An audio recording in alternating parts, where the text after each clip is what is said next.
Alright, welcome to just a little thing I wanted to put together, going over all the games that I recorded and played this year. Actually, most of the games that I played this year I did on recording. There's only a very small amount of games that I play off recording and off stream. But figured I'd go through most of them and kind of give you a little review. Why not? Gonna start off with gameplay. Just kind of go tier by tier. For S, and just a very quick little summary and explanation as to why I put them where I did. Yakuza 5 had a really good variety. Had the fighting, driving, hunting, tons of mini games. One of the better fighting, from what I remember. Every character felt really solid and still set different enough to play.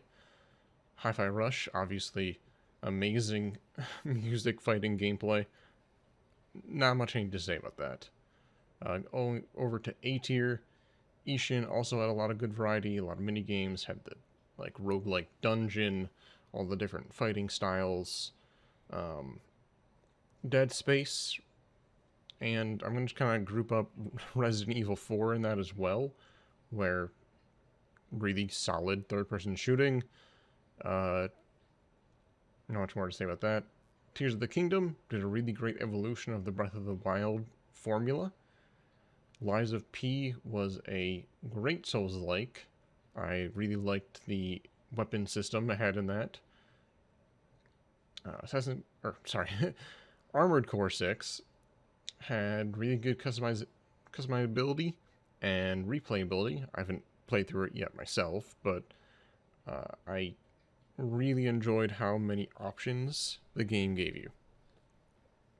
Cyberpunk, I didn't fully experience the new perk system, but from what I've looked through, it really is the definitive edition of the game now, where it's I think how they want the game to be played now.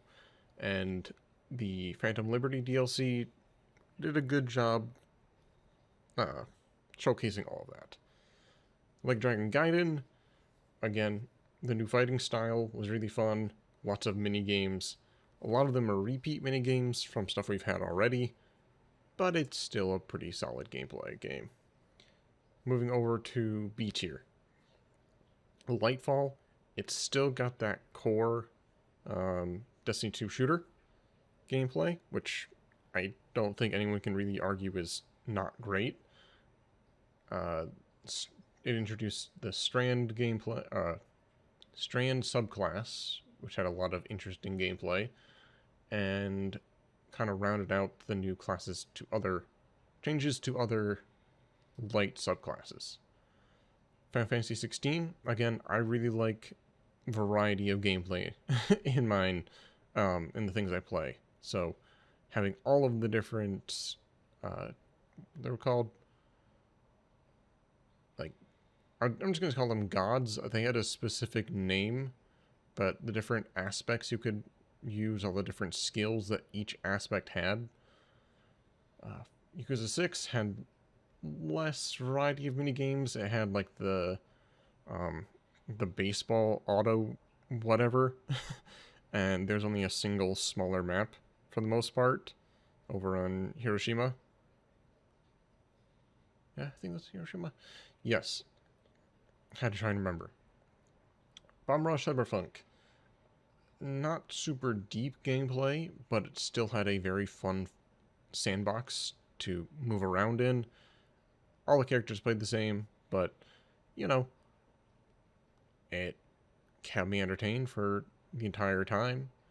Spider-Man 2 was the evolution of Spider-Man 1's gameplay. They split up the suits and the powers, and it was interesting to play as the two characters. Each of them had like over a dozen total skills, improved the movement, but nothing revolutionary. One Piece Odyssey, kind of boiled down to rock, paper, scissors, but it had a lot of iconic moves that eventually I just kind of skipped through because I'd seen them before. SpongeBob, it's okay platforming, very basic, but it's good. I wouldn't call it bad. By the way, I should say that these are categorized in tiers, but it's not like left to right. One Piece is better than SpongeBob, which is better than Star Wars. That's just like everything's in the C tier, and I didn't grade them at any sort of further granularity. Star Wars, more fighting styles than the original, but it felt a little bit weird sometimes fighting. Like, it wasn't the most solid. Like, it's a hard thing to describe, but often felt floaty, I guess. Like, attacks would just sort of start and stop. Wheel of Katamari, it's fun for a single playthrough, and maybe an occasional revisit, but it's not like Katamari is a new game anymore. Viewfinder has one concept it does really well, with, some sprinkle of new challenges and variety, but it's nothing too crazy. Starfield, shipbuilding is cool, but the way you level up and build your character, and eventually you're just gonna mostly be shooting anyway. Like, melee combat's almost non-existent in that game. It fell flat overall. Lords of the Fallen, this one probably could have been a little bit higher, but it's just kind of a solid Souls-like. The Umbral thing is neat. This could have maybe been a tier higher, but I'm still playing through it, so it's just on here because I'm at least like 20 hours in, so I figured I'd throw it in here. D tier. Atomic Heart, melee options were kind of lacking. The shooting and the weapons, it was a natural evolution of the weapons throughout the game, to the point where I didn't feel like I needed to go back and use any other ones. The open world sections were confusing. The puzzles were kind of repetitive. The powers felt not as interesting as something like Bioshock. Assassin's Creed Mirage. The fighting. I did not like the fighting in that one. Building layouts were super confusing to navigate. Side quests were eh. And Modern Warfare 3, the single player specifically. The Spec Ops levels, the open gameplay weren't for me. Barely any noticeable or notable set pieces. The game just sort of happened. I can only remember a few missions from that. Nothing in E or F tier. I wasn't surprised by that because generally I don't play bad games. Okay, moving on. The story and writing. Less to say about this tier because, like, story is a bit of a personal thing and every story is different, but in general, the lower the score I gave the game, the more complaints I had with it. Exception being SpongeBob, just because it's a SpongeBob game. Viewfinder had a single bad character with cringy lines in the beginning, but overall the game put forth some interesting concepts. The remakes were hard to judge because they are, for the most part, just a retelling of a story I know already, so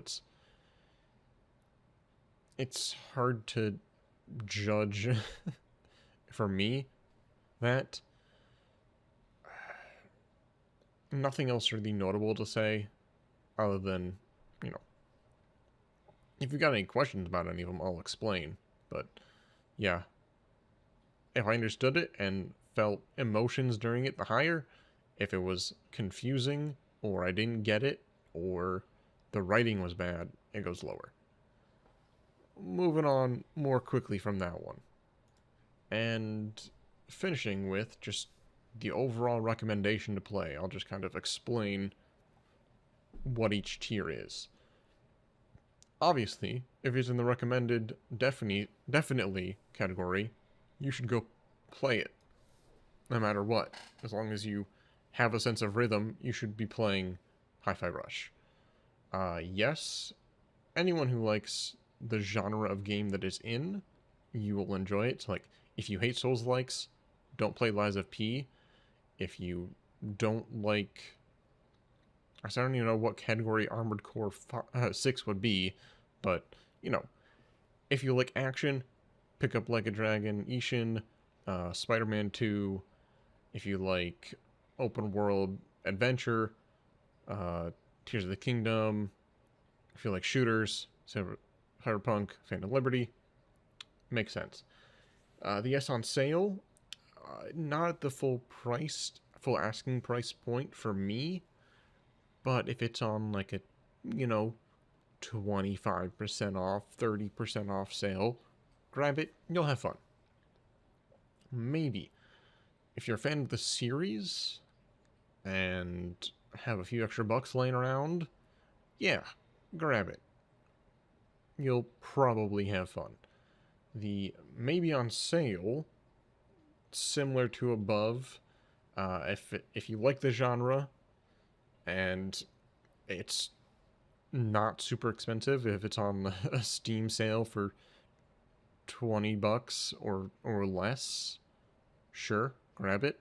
You'll have a good time. Not as good as a time as the yes tier, but it'll be an enjoyable time. And then the note here, I would not pay for these for what you get. For Modern Warfare, I'm specifically talking about the story. If you like the multiplayer, you're going to buy it for the multiplayer. It's still solid shooting, but for the story, it's not worth the price, if that was your reason for buying. And then the Yakuza tier. If you like Yakuza, you've probably already played them. If not, definitely play them. Okay, well there we go. Wrapping up. That's basically it. That's all the games I played this year, with the exception of like one or two off recording, and I think I played Metal Gear Rising this year, and that's not on this list. And obviously there are a few games I'm currently playing I didn't want to include.